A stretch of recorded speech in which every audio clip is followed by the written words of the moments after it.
Talking about a gaffe that you had while we were on air. That's right. Well, I didn't know we were on the air. I was trying to clean up the studio. Well, you didn't know we were on the air because you didn't have your earpiece in. Meanwhile, Smalls and I are sitting here ready for the segment to start. We're ready to go. Unsportsmanlike is presented by Progressive Insurance. Bundle home, auto, and save.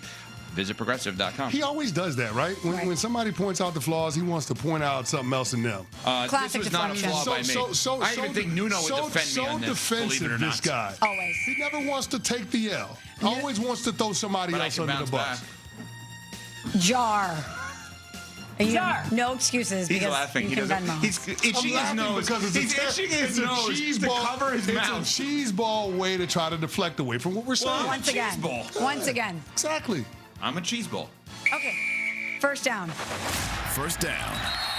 We just talked about this a little bit with Harry Douglas. CC, Chicago expecting temps under 10 degrees and winds of more than 10 miles per hour. It could be one of the coldest games in NFL history between the Bears and the Rams. Is this a huge advantage for Chicago? Yeah, it's a huge advantage, especially with the way the Chicago wants to play. They want to slow it down. They want to run the football. There's a reason why this team has been really, really successful, and it's because of their reliance on the run game. They're top 5 in rush attempts, top 3 in yards. This favors them in terms of what the weather is going to be. In cold weather, it's always harder for skill position players, mainly pass catchers, because the ball gets slick. And of course, it's harder to catch. And so, yeah, I think the run game is going to loom large, and whoever can run it most effectively is going to have the better chance of being able to get the win. Yeah, I think in general it would favor the Bears. I also am not going to say that the Rams don't present as a cold weather team relative to – they don't play in the cold weather. Stafford's played in the cold weather his whole career, obviously, before L.A. Devontae played it in Green Bay.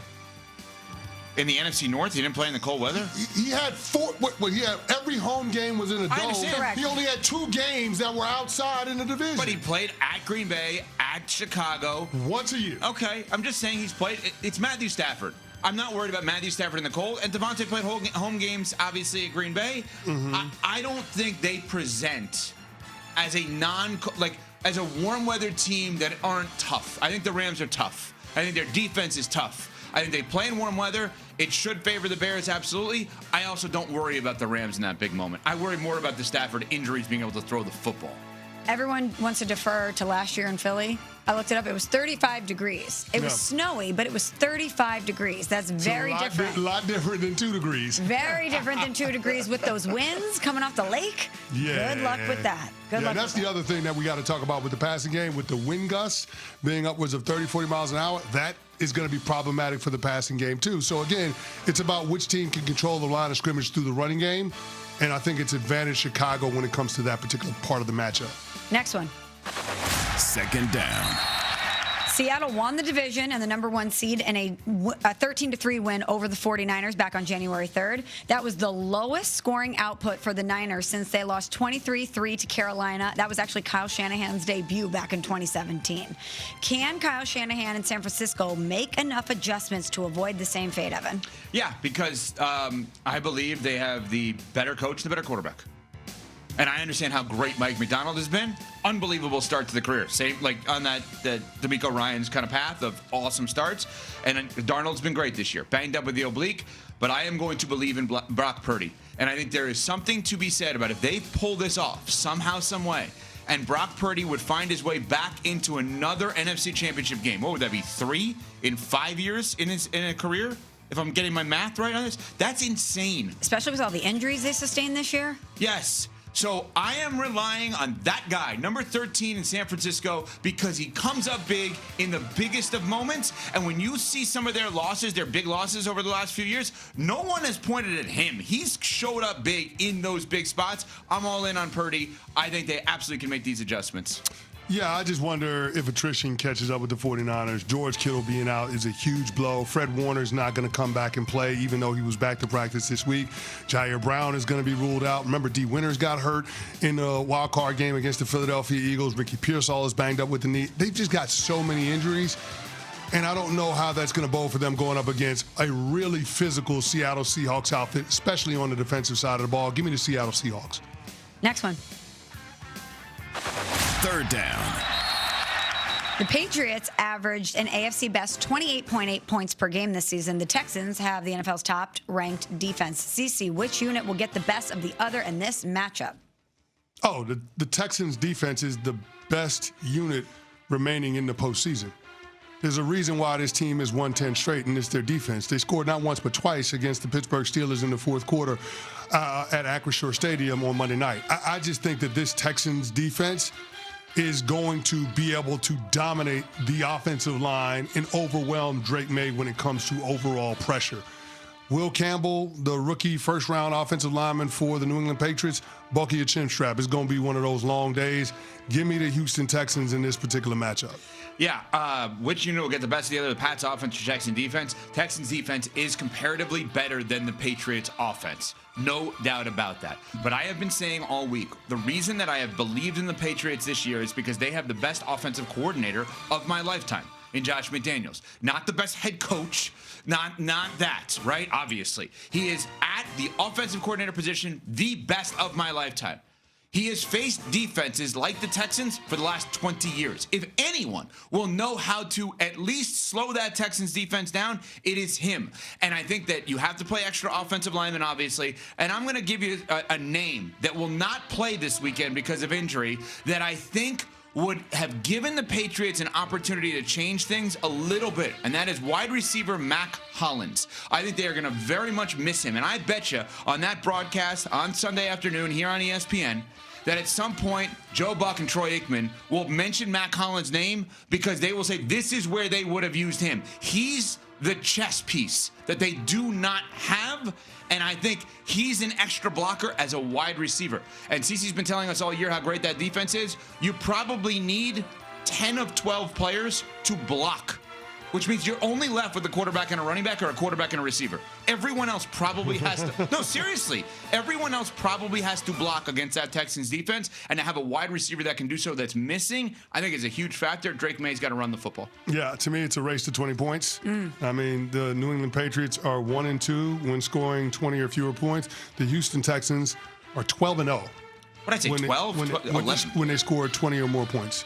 12-0. Wow. Well, that's amazing. So, I mean, C.J. Stroud just has to be decent in this game. Be decent. Don't turn the ball over. Let your defense win it for you, because guess what? They can. And they have been all season long. I don't know why I just said 12 players. 9 of 11. What's wrong with me? Go ahead. Last one. Fourth down. Bills-Broncos. The Bills are really banged up, including Josh Allen. They barely escaped Jacksonville with a win. They have to go on the road, at altitude no less, to face a rested Denver Broncos team. Evan, can the Bills overcome all of these obstacles and beat the Broncos? Is Josh Allen playing? He is. Okay, so yes. Ask me any hypothetical about can the Bills do this, and my answer will be, is Josh Allen playing? Let me reiterate what CeCe and I have been reiterating for the past 2 to 3 weeks. Now is your time. No excuses, no preemptive excuses that I already heard one Michelle Smallman do earlier in the 6 a.m. Eastern hour. Go back in the pod. You listed a gazillion injuries, this, that, the other thing. And while you are factually correct, if Josh Allen is who we make Josh Allen to be, and his play has backed that up, we would not acknowledge injuries for Mahomes. We would not acknowledge injuries for Brady. We would say, is Mahomes playing? Yes. Is Brady playing? Yes. All right, they should win. That's dumb. I get it. That's like somebody saying there's 12 people on a field, like I just did. But that's dumb. But that is my default answer. Is Josh Allen playing? Sure, and he's played in the postseason before and not gotten the job done. But not this postseason. He hasn't missed an injury since his rookie season in 2018. He's as tough and as reliable as they come, but he's still yet to break through and get to the big game. I'm going to say this. I just think the Buffalo Bills, what they're bringing to the party is going to be really hard to stop because they do have the best player in all of football. And Sean Payton, even though he's 3-0 when he has a bye on Wild Card Weekend, I don't know that he's faced an animal like this in this spot. Josh Allen is singular in terms of his talent, his abilities, one of the greatest in NFL history. From a physical talent standpoint, it's going to be hard to contend with that. So it's a matter of which team can control time of possession. And when it comes to that fight, I'll take the Buffalo Bills all day long because they have Josh Allen, number 17. Remember, when the Buffalo Bills are on offense, they are truly a 4-down team. So if it's 4th and 2 or less, they have no problems going for it and trying to extend the drive because they know how special Josh Allen is. One quick follow-up. If The Bills beat the Broncos 24-20. Was this a successful season for the Broncos this year?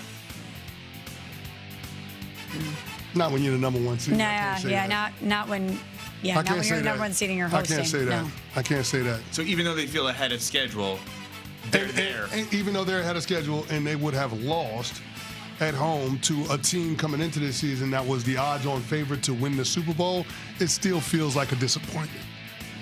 Big time. And they're so banged up. You have every advantage working in your favor. And they're not going to say, oh, well, good season. Shoot, we just lost to Josh Allen. They're not going to view it that way.